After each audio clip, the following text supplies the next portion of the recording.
The Permian period was the last period of the Palaeozoic era, around 250 million years ago, literally a time of beginnings and endings. It was during the Permian that the strange therapsids, or mammal-like reptiles, first appeared, and a population of therapsids went on to spawn the very first mammals of the ensuing Triassic period. However, the end of the Permian witnessed the most severe mass extinction in the history of the planet, even worse than the one that doomed the dinosaurs tens of millions of years later.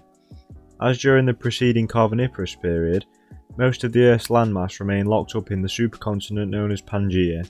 Ecosystems around the globe also became significantly drier, which spurred the evolution of new types of reptiles better adapted to cope with the arid climate.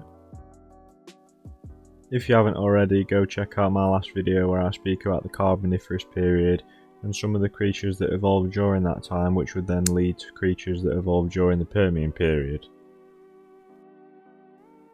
Many interesting creatures evolved during this period, and we're going to check out some of them right now, so let's get into it. So this is Diplocaulus. Now Diplocaulus was an extinct early amphibian discovered in 1878 in Texas and was given its name by Edward Drinker Cope in 1877.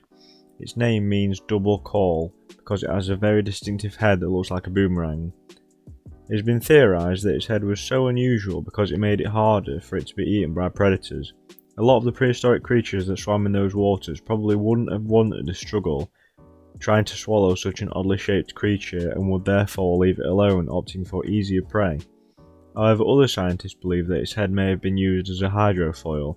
Now this means that this would have made it possible for it to skim on top of a body of water. If that's true, then the shape of its head could have also been used as a way for this animal to steer itself. This would have allowed it to traverse streams, rivers and lakes with ease. Definitely one of my favourite creatures to ever exist. Dimetrodon was a burrowing dicynodont, a type of therapsid that appears to have been extremely numerous and widespread. It had a short round body, stubby legs and sharp claws on the front feet, all very good adaptations for burrowing life. Although Dimetrodon did not build interconnecting burrows with others of its species, evidence suggests that large numbers would gather and burrow in close proximity to one another. Dimetrodon burrows typically spiral down into the ground before levelling off into a terminal chamber, where the Dimetrodon would have slept and reared young. Although burrows could vary in size, larger burrows are known to have reached depths as far as 1.5 meters into the ground. Dimetrodon also had an oversized head for its body with a cropping beak that would be suitable for feeding on the arid vegetation of the time. Dimetrodon, like other dicynodonts, possessed a large pair of tusks that erupted and pointed down from the upper jaw. Now, I bet you're thinking, what would this have to worry about? Well, this is Dimetrodon. Dimetrodon's popularity comes from the massive sail that it has erect on its back, the exact purpose of which is still unknown, but has been speculated for being for displaying purposes, either to attract males or intimidate rivals. Another theory is that it was used for temperature regulation. Cold-blooded animals are always sluggish until they can raise their body temperatures. If Dimetrodon flushed blood into its sail to raise its temperature, it would have had a significant advantage over its prey items that would have still been too slow and sluggish to escape. It is of course extremely plausible that both of these theories are correct. Dimetrodon had a very successful predator design, and its broad expanse in the timeline of the fossil record and geographical distribution of remains are proof of this. Aside from the potential advantage of controlled thermoregulation, Dimetrodon had two different kinds of teeth, hence the reason for its name. These teeth consisted of teeth designed for grabbing its prey and teeth designed for shearing flesh. The teeth also featured very fine serrations that were initially thought to be cracks. Aside from more efficient kills, these teeth would have enabled Dimetrodon to make short work of eating its prey items. Surely it can't get any worse than this, right? This is Enostran Sevier. Enostran Sevier was approximately 10 feet long and weighed around 1,000 pounds. That made it about the size of an American alligator, but also twice its weight. It had a large skull with canines measuring as large as 5.9 inches. One of the most fascinating facts about Enostran Sevier is that it most likely filled the niche that would eventually become filled by the large cats. That's not to say that it was related to the cats in any way.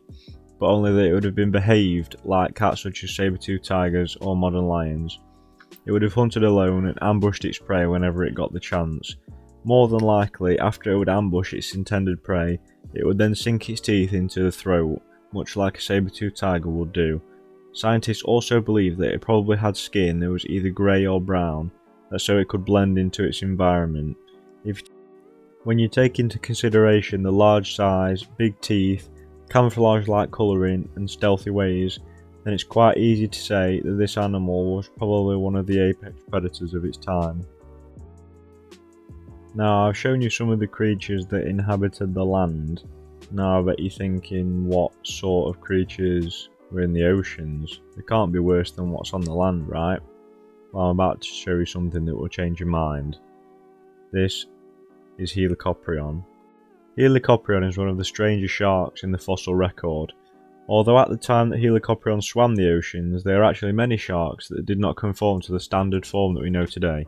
The majority of the remains of this shark are just the teeth, which are fossilised in a spiral pattern like the shell of an ammonite. In fact, when first discovered, these fossils were actually thought to be some kind of exotic ammonite shell. These arrangements of fossil teeth are today referred to as a tooth whorl. How and where the tooth whorl attached has been a source of puzzlement to Palaeozoic theologists ever since it was realised what it was, and while the obvious choice might be to place the tooth whorl within the mouth, the whorl has on occasion been placed in different parts, including the dorsal fin and even the tail. Today, the whorl is almost always placed in the lower jaw. It's just crazy how evolution works, and some of the most bizarre mutations can still lead to very successful animals, including Helicoprion.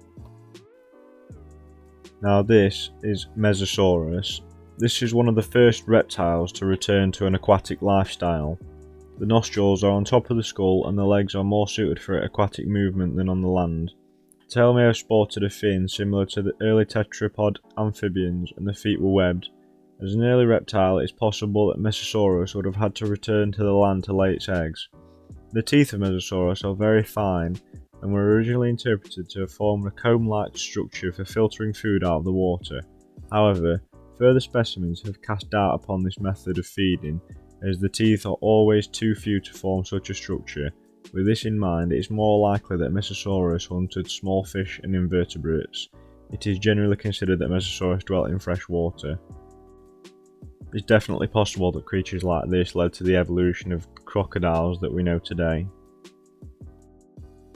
Now, unfortunately, the Permian era did not last forever. The Permian Extinction, also called the Permian Triassic Extinction, is a series of extinction pulses that contributed to the greatest mass extinction in Earth's history. Many geologists and paleontologists contend that the Permian Extinction occurred over the course of 15 million years during the latter part of the Permian period. At the end of the Permian, constant volcanic activity killed some 90% of the planet's species. Less than 5% of the animal species in the sea survived. On land, less than a third of the large animal species made it, and nearly all tree species on land became extinct. Mother Nature needed to reset. We would have to wait millions of years for the beginning of the Triassic to encounter new creatures. So check out my new video soon to find out what life was like during the Triassic period. Thanks for watching, and I will see you soon.